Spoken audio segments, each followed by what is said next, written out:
think one of the problems we have in our politics is that we're so obsessed with sound bites. We are no longer having conversations. Our conversations around political issues are dictated by media rather than by needs.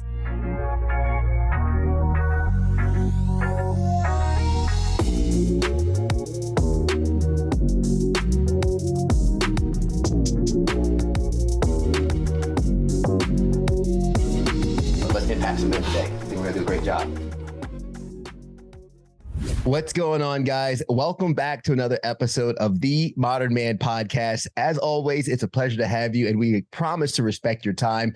This is a podcast where we're on a mission of connecting men in pursuit of their potential. We do that by embracing discomfort, cultivating community, and putting wind in each other's sails. And before we get the wind in our sails from today's guest, I just want to remind you to hit that subscribe button to get a new episode each and every single week. Share this with a friend if you continue to get value from these episodes, and please leave us a rating to let us know how we're doing. Without any further ado, I'm excited to introduce today's guest, president and founder of Critical Therapy Institute, Silvia Dutchevici, joining us out of New York. Silvia, thank you so much for taking the time. Oh, thank you so much for having me. It's really exciting to be here.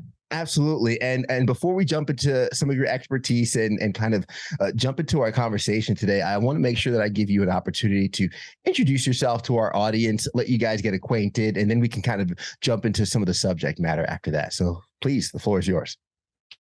Sure. So at heart, I am a psychotherapist. I'm one of these people that I'm so fortunate to have found a profession that it doesn't feel like a job. So I come in and I sort of speak to people and do psychotherapy with them. And I feel it's a privilege to be a part of people's lives in such a special and unique way.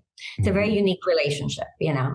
And we could talk more about that. I am also the president and founder of the Critical Therapy Institute. And critical therapy is a unique form of therapy. I just released a book that came out last month that talks a little bit about our work. In very simple terms, what makes us different is that we combine the personal with the political in the psychotherapy hour. We have a very deep analysis of power in relationships inside and outside the psychotherapy relationship. And we believe that the personal is political, obviously, that our many different identities and the way they intersect in the world will always have to be a part of psychotherapy. And this comes from a long tradition of, as a social worker, I discovered that you have the traditional of clinical psychotherapy that looks at individual problems, why you do the things you do and your family dynamics. And then you have a more social justice type of interaction, which is looking at societal problems. Now, those two different schools of thought never really connect in the psychotherapy room. And I feel to leave out the political and not sort of look at how issues such as racism, sexism, poverty impact and affect one's mental health is really to miss out. So that's what we do. We train people in critical therapy, and I'm so excited that people have joined us and continue to join us, and we're spreading the word. Yeah. And I think that's amazing because I think us as humans, biologically, we are wired to live in community. We are wired to really seek the approval of others, which is why public speaking could be such a fear for so many people, such a phobia, because it's really that lizard brain, which is afraid of being excommunicated from the group because isolation meant death in the past. So because of that, our personal behaviors might adapt and adjust a little bit to those surroundings. I'd love to hear some of your insights a little bit on how that might work in maybe the thought process and maybe the behaviors of men today in terms of pressures on how to show up in their everyday lives or in their families and their household, something that society might be projecting towards us that can play into the psyche of how men might operate, generally speaking, of course. Yeah, I mean, it's interesting that you talk about community because we do live in communities and we tend to ignore that in psychotherapy sometimes, right? You go into the psychotherapist's office and you talk about your problems as if somehow those problems are not always interrelated to the bigger world. And community impacts the way we show up in the world, but in positive and negative ways. I think we live in interesting times. It is difficult to be a woman. It's definitely difficult to be a man, right? What do we understand to be something that's particularly unique to men, to masculinity, right? And I know there's a lot of talk about toxic masculinity. But what is positive masculinity? It's difficult to say because, again, our society and our culture teaches us, both men and women, ever since we're born, from birth, about certain norms and certain rules. And those rules, unfortunately, because we do live in a capitalist, consumer, patriarchal power over model of society, are not very conducive to the community. I think one of the things about manhood, especially because most men have some privilege, and that depends on where you fall on that scale, right? Your race is part of that, your sexual orientation and so forth, all contribute to how much power you have in the world and how do you understand that power. Unfortunately, again, we don't do such a good job in our society to teach people that power can be constructive. Power can be something that you use to help others, to facilitate conversations, rather than something that you exert over someone. Yeah.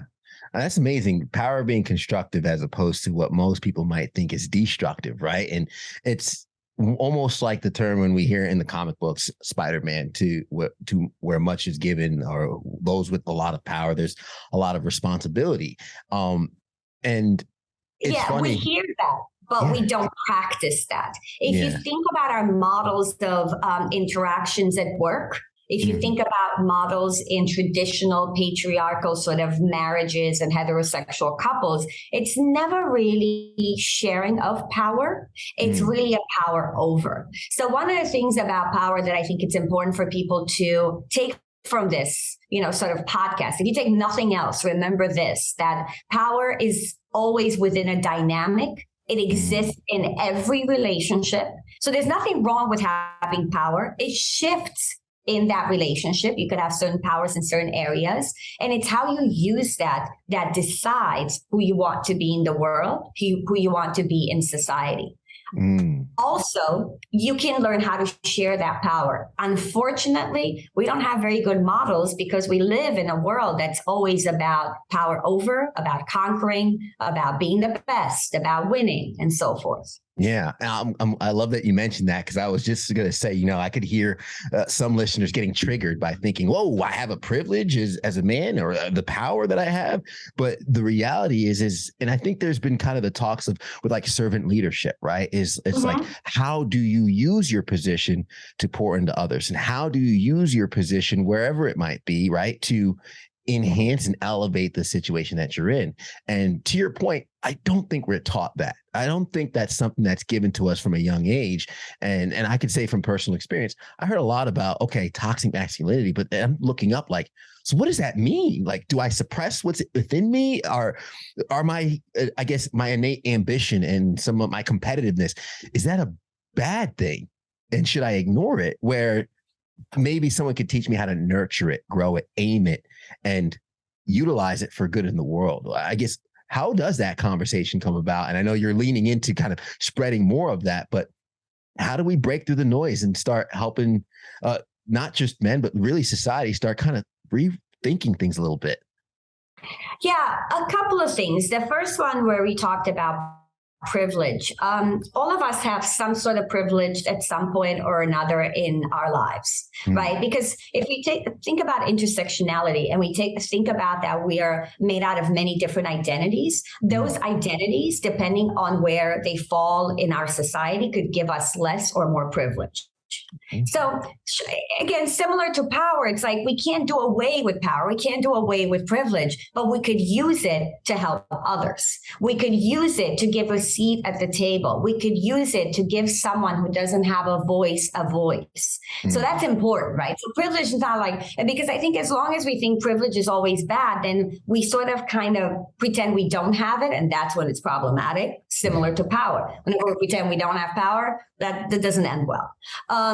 And to go back to this idea of, what does it mean to be a man or a male identified masculine person in this world? It's an excellent question. I don't know, because it's so fraught with so many things. And that's because how we are in the world is so much a product of our parenting, a product of our society, and a product of messages that we get, right? Whether you're competitive or not, it doesn't make you a man or a woman, but we have designated those characteristics to certain genders. And we have, if you're a guy and you're very motivated, that's great. If you're a woman and you're too ambitious, that's not so good. So it's society who dictates some of those things, but that doesn't mean we're powerless. How we decide to interrogate the messages that we receive, that's important. And I know it's difficult because it requires for each and one of us to reckon with, why do we believe the things that we do? Do those things actually help us to be more collaborative, to have community? Or are those things enable us to be more powerful and to dictate what we want to do? Yeah. And I think we don't have very good models. And speaking from experience, and you've talked about your personal experience, I do think it also starts with parenting. We do not do a good job teaching kids, teaching boys, teaching girls how to be collaborative. We do not, especially for men, we don't allow them to experience a lot of their emotions. Boys don't cry. Be a man, stand up, do this. And I ask fathers out there, how do you show up as a father with both your, boys and girls, your daughters and your sons? What do you model? And what do you teach them around how to be more collaborative and to have healthier relationships? Yeah. I'm going to take the conversation kind of towards things that are happening currently, because you said collaborative a couple of times, and that got me thinking to how our political culture is more divisive now. And you have to kind of, to your point, acknowledge that as more of the societal pressure has come down on people, you're seeing more of the divisiveness. It's almost like that societal weight is leading to more of this split, as opposed to a collaborative approach to things, which is ironic because, you could almost say, and correct me if I'm wrong, is when you put someone in that fight or flight, or you put somebody under that pressure, they go to instinctual responses, instinctual measures, which, as we see, becomes more divisive than collaborative, maybe because of the way we've been conditioned. How has that kind of pulled us apart, and what ways can we see to maybe trying to bring this back together? Is there a way back together? Oh, I hope so, right? Yeah. I think one of the problems we have in our politics is that we're so obsessed with sound bites. We are no longer having conversations. Our conversations around political issues are dictated by media rather than by needs. And this idea of win or lose has taken over not just politics, everything we do in our lives. The idea that you can't be wrong is fascinating to me. We hold people accountable, like, you had this view and it was wrong. And then, okay, now I've changed it. And somehow you're not supposed to change, as if you were supposed to be enlightened. We're not. It's all a process. And I think we're all learning. One of the things that we do in critical therapy that I think is essential, because we do end up investigating and talking about political issues and how they impact you and your values, we end up sometimes having very difficult and interesting conversations, because our patients are not just like us. And I think it's a good model to teach us, how do we have conversations where our opinions are different, but we're willing to listen and really not just tear each other down, but understand your perspective. I think if you understand another person's perspective, it's easier to engage in a dialogue. And hopefully with that dialogue, both of us get to change our minds in some way. Both of us get to learn. Both of us get to grow. Yeah, I use the term, and I've said it before, of, we need to learn how to eat the meat and leave the bones. where I've had a disagreement with a friend before. This was not even a friend. I can't say this was a friend. I actually really do not like this person. I'll be honest. But the disagreement was pretty much, I confronted them. I said, "You don't like me," and they went off on why they didn't like me, and they said some reasons why.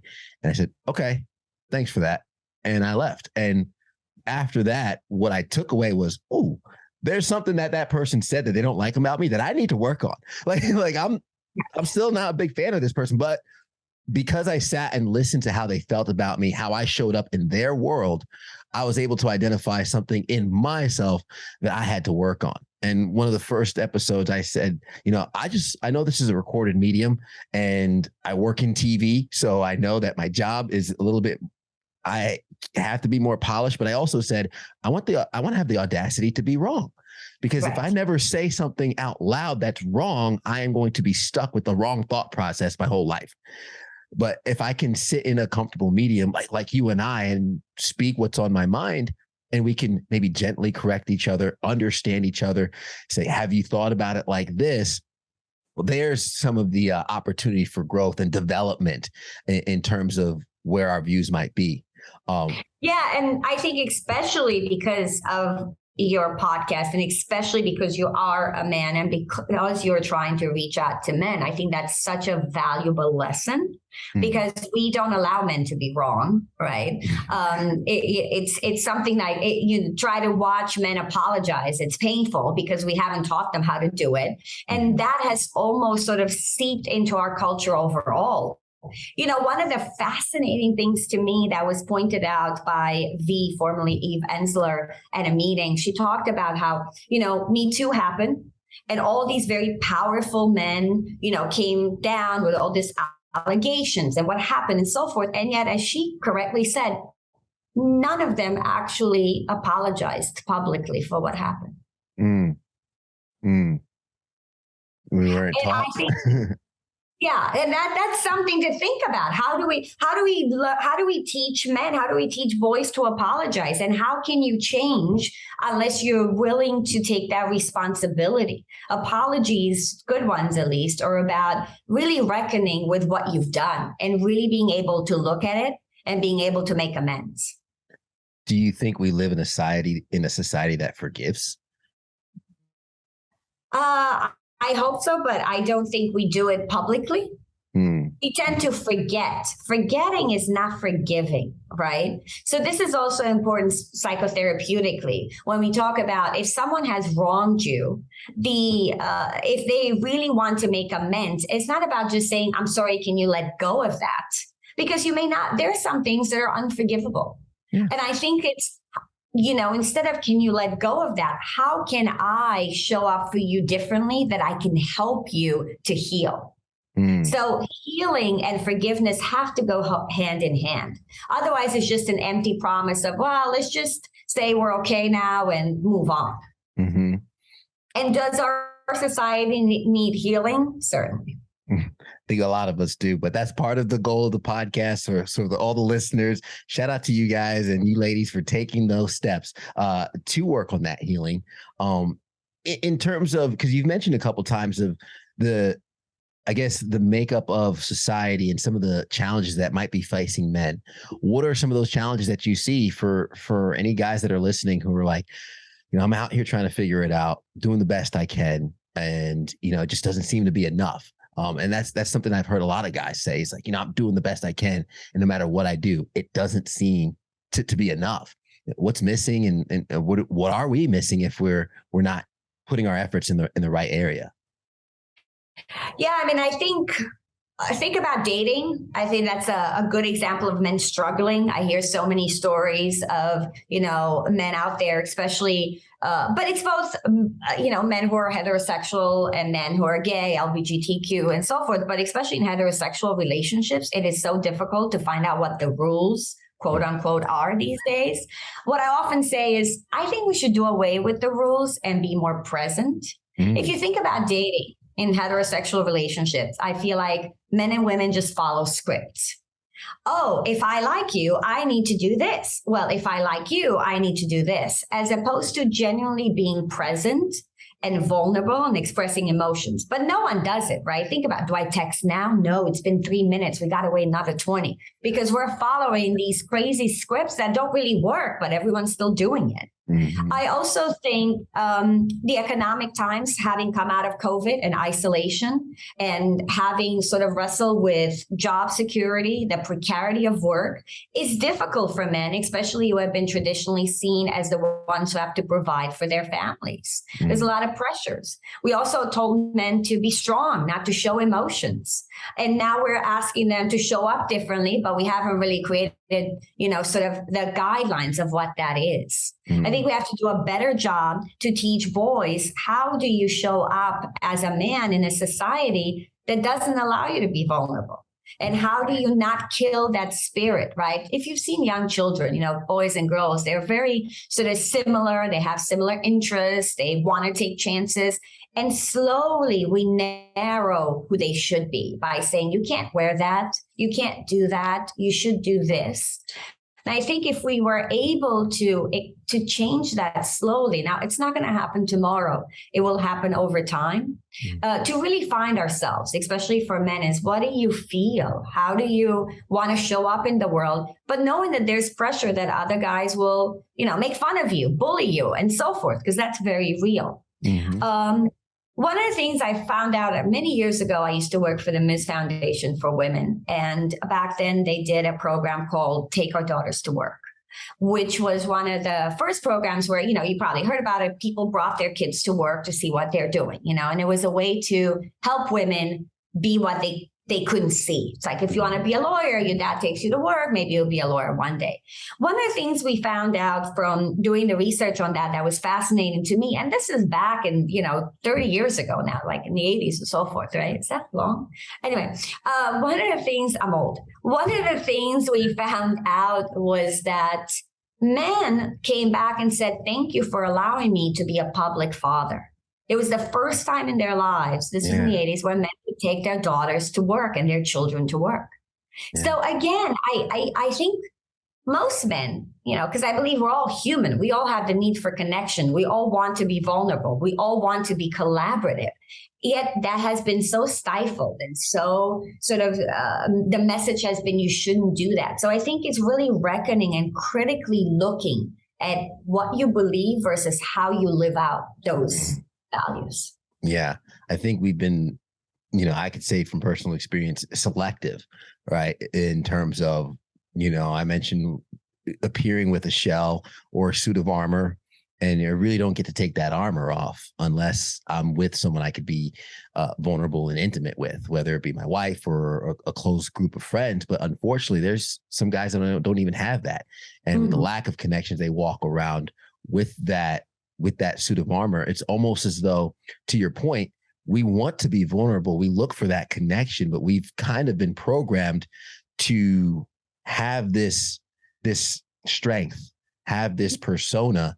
And because we've seen, I joke about, Michael Jordan cries in a documentary, he's a meme, right? And you got the meme with the tears all over the place. So it's almost like we still don't trust. We don't trust showing that emotion. We don't trust being vulnerable because it is used against us. Sometimes when we show the vulnerability, that's where the knife gets stabbed in. Right. And I think even Tom Brady going through a divorce, one of his former teammates putting up a shirt of, thing for fatherless children and stuff like that. Once that vulnerability is shown, it's almost exploited and taken advantage of, which is why so men get guarded. How can we, I guess, navigate, find that safe place where, I'll put it this way. I'm okay with wearing the armor because I understand there's going to be some times where I have to. There's some times where I'm going to have to nut up, shut up, and do what needs to be done. But I'm okay with that as long as I know I can also find a time to take a break. I can take it off. I don't mind if it's heavy as long as I can put it down. How do I find where to put it down?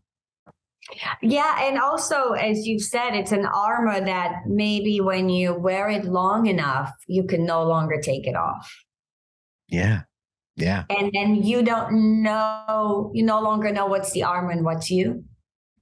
And you become so caught off that you just sort of show up in the world the way you've been policed to do. And you're right, you gave examples how we police people, how we police gender, how we police the way people need to show up, which is fascinating because it hasn't worked out. It's not like society is doing so well. Men are doing so well. Women are so happy. Everything's great. Let's keep the old models going. They haven't worked for anyone. And yet we still do it. I think it's also tied in with capitalism. I think it's tied in with who does this serve to be this way? And I think it is, I don't want to just put it on the individual, right? Because we go back to, we can't say the personal is political, but every man should look at themselves. And yes, every man should look at themselves, question these things. But I think we need to, and you're doing this with this podcast, create spaces where people could interrogate their beliefs, where people could feel safe to be like, yeah, I kind of do want to express my feelings. Why is that not okay?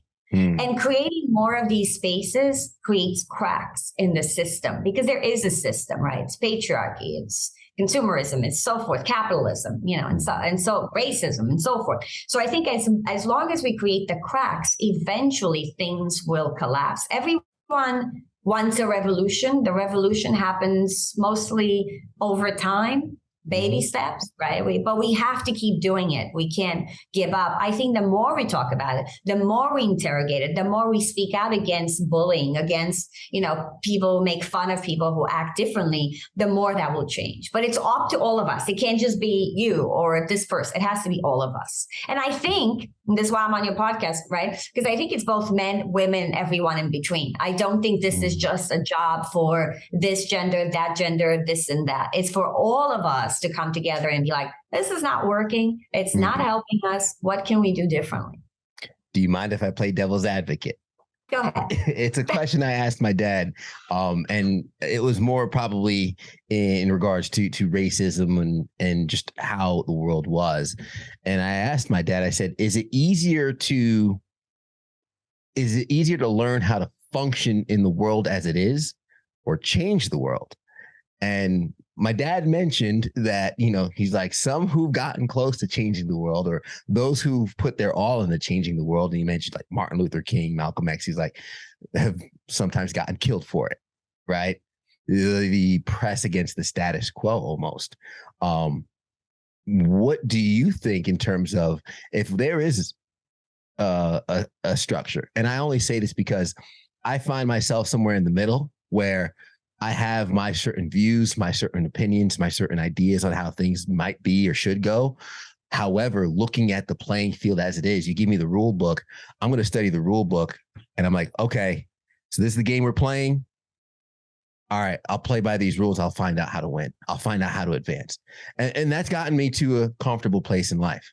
Now, unfortunately, that doesn't work for everybody. Unfortunately, that's not an inclusive type of perspective. It's more of this is what works for me. So that's my little devil's advocate of, okay, changing it or learning how to navigate in what we have. I don't think it's an either or. I do think it's important, especially if you have kids, that you teach them some of the rules, but you also teach them why they're wrong. The examples that you give, that your dad talked about, goes back to power. I think it's not, if you look at, Malcolm X, MLK, and so forth, you look at leaders who had less power than us white people. We have to claim that. I mean, I think if we want to end racism, it's up to also us who have more power and privilege to work against that. If you want to change, if you're a super masculine guy who, has superpowers and, meaning not superpowers, but you have very powerful at work, when you go into your job, how you are going to act with your workers is going to change the system. I think whenever we think about changing the system, we think about those less powerful changing it. And you're right, that could be dangerous. That could get you killed. That could be leading to a lot of pain. And that doesn't mean we shouldn't do it, but it has its repercussions. But if we also think of revolution as something that we people in power and privilege, or we white people, right, or we, in your case, men and so forth, want to contribute to, then it's very different. Because if you have power and you're willing to show a different way of being in the world, it could open up so many possibilities for everyone else. Yeah. So your dad was right in some sense. And also, I would say, if at the time the white leaders were just as animate, just as passionate about civil rights, or were just as passionate about ending racism, we would have a different world today. But we were not, right? Because we failed, and we continue to fail on these very issues that hurt everyone, but especially certain people, right? I'm not one of these people that's like, racism hurts everyone. It does hurt everyone, but it impacts Black people differently. Sexism hurts everyone, and it also impacts women differently. So, I think there's a nuance and a conversation to be had. But thank you for pointing out to anyone out there, if you're in a position of power, you are the one who is going to have more power in changing the world than those who do not. Unfortunately, in our society, the hard work of changing the world has always fallen on those less powerful. Also because they're more, sort of committed to it because it's so unbearable. Right. Yeah. They're kind of the ones under the pressure of the necessity for change. So they're kind of the squeaky wheel that gets the grease. But I love how you said it's not one or the other, because I would say that for me, navigating to get to where I've been in life allows me from, as someone who's entrepreneurial, as someone who wants to start businesses and make a lot of money in the future. That's innate in me, that I had it entrepreneurial growing up. I know that when I have friends who I'm teaching, oh, did you start your LLC? And it's the other thing. And when they say, oh, I don't need to be rich, I tell them, no, the world needs more rich people like you. So you might not need to be rich for yourself, but I know what you would do with a lot of money. It's a lot better than what somebody else might. So I'm still going to teach you these skills. Silvia, this has been amazing. Very, very valuable and helpful. I would love for folks to have a way to not only get in contact with you, but pick up the book, Critical Therapy, Power of Liberation in Psychotherapy, and of course, how they can get the links to follow you on social as well. Sure. So visiting criticaltherapy.org is the best way to figure out where you want to buy the book from. Also, when you go to the webpage, there's an Instagram link, which links directly to my account, because my name is so difficult that we figured we had to do that. Yeah. So if you want to reach out to me, particularly if you go to the website, my Instagram is there. Also, you could email me and I'll get it. I love to talk to people. I love to interact and to be a part of the conversation. Absolutely. And last question that I ask my guests is, what's something that has happened to you in the world, something you've seen or observed that has shaped the way you view the world as a woman? Wow, that's a deep question. You throw that at the end. That's how I always do it. There's so many things. I think I came as a refugee from Romania. Mm-hmm. And I think that has impacted the way I see the world. And also I think the biggest impact that has sort of come to me as a woman was I ended up initially wanting to work with trauma survivors. Mm-hmm. So because of my history, obviously I wanted to work with refugees, political prisoners, and so forth. And I was really into it, wanted to train it, and did it. And then slowly I realized that most of the difficult, torturous, and unspeakable acts that happen to people happen in their homes, and they happen to women in their homes. Mm-hmm. And no one talks about it. It is much more difficult to heal from because the people that are supposed to love and protect you don't, and actually inflict pain on you. Mm-hmm. So I've changed. And as a result, I ended up working with, domestic violence survivors, childhood sexual abuse survivors, which mostly, unfortunately, are women. So I think that has been a very enlightening and also saddened and hopeful realization for me that if we want to change the world, and if we want women to have more power, if we want men to be different, it has to start in our homes. It has to start by teaching men and women how to have collaborative relationships and how to share power together. Yeah, absolutely. And I know during the pandemic, we spoke about that a number of times of, for someone to be isolated in their home, someplace that is supposed to be safe and unfortunately not safe. And I talk a lot about, sure, I could say I think society has, had not a vendetta, but has kind of attacked men, and they're maybe afraid of strong men. But I've also said, okay, but where have the strong men been to protect? Where have the strong men been? Which is why I always preach the responsibility. Like you mentioned, if you are someone in that position with that privilege, with that power, what you do with it and how you set your home does matter. Silvia, thank you so much. Yeah, well, I have to make a comment about strong men. I'm sorry. Because one of the things that I would like for men to keep in mind is what makes you a strong man is not exerting power over someone who's weaker than you, whether it's your children, whether it's your wife, whether it's your girlfriend, boyfriend, or whatever. What makes a strong man is someone who has power and uses it to help others or to, be more collaborative. What makes us strong is not when we are up here and we're so high and then we're beating down people underneath us. That doesn't make you strong. That just makes you actually abusive. And I think that's important for men to keep in mind. Your weakness is not by giving in, by sort of negotiating with those less powerful than you. Your weakness is when you actually exert power over people who you can because you can. Yeah. I think for me, I call it my capacity, increasing capacity for what I can give to others, how I can serve others. And as I increase my capacity as a man, whether it be physically, financially, emotionally, that allows me to have abundance in my life to better pour into others, filling up my cup to pour into others. I love the way you put that. Silvia, thank you so much. I'm going to recap actually some of the tidbits you left along the way, because it was amazing in terms of community impacts the way we show up.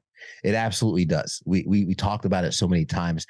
And then when we actually kind of came full circle around finishing with power, we started with that before, because I know some of the fellas listening can get a trigger right away when you say, oh man, you have privilege. Listen, fellas, understand that the power is constructive, not destructive, collaborative, not divisive. And how you use that to what much is given, much is required. That responsibility that we can't just say it. It's not just something we read in a comic book. We need to practice it and put it into our everyday lives. And of course, parenting. How are we teaching the next generation to operate collaboratively? Are we helping them navigate their issues? Are we helping them talk things out, understand each other, take the meat, leave the bones? And of course, living in a world where it's okay to be wrong and it's okay to change your mind and evolve over time, but also learning how to apologize and forgive, not just forget. Finally, how do you want to show up in the world? A question we should all ask ourselves, meditate on, ask ourselves how we got the beliefs that we got, who gave them to us, and what intentions they might have had for our lives when they gave us those beliefs. And also understand that the world that our parents grew up in is likely different than the world that we live in now. And the world our kids grow up in will be different than the world that we grew up in. Silvia, thank you again to the guests, to the audience and everyone. Thank you for making it to the end. As always, if you got value from this, please share this with a friend. It would mean the world to us. And leave us a rating. Let us know how we're doing. The only way we can improve is when you let us know. And make sure you hit that subscribe button so you can get a new episode each and every single week. Thanks for making it to the end. And as we always say, everybody wants the sunshine, but they don't want the rain. But you can't get the pleasure without first the pain. Let's grow.